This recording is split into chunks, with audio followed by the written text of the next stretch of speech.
അതിഷ്ടപ്പെട്ടു. മാറിയല്ലോ, അഹങ്കാരം മാറി കിട്ടിയല്ലോ.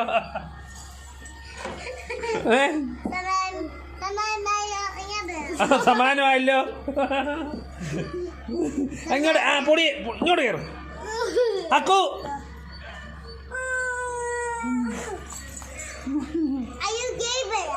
പിന്നെ പറഞ്ഞില്ലേ ഏതാണ് കുഴപ്പമുണ്ടോ?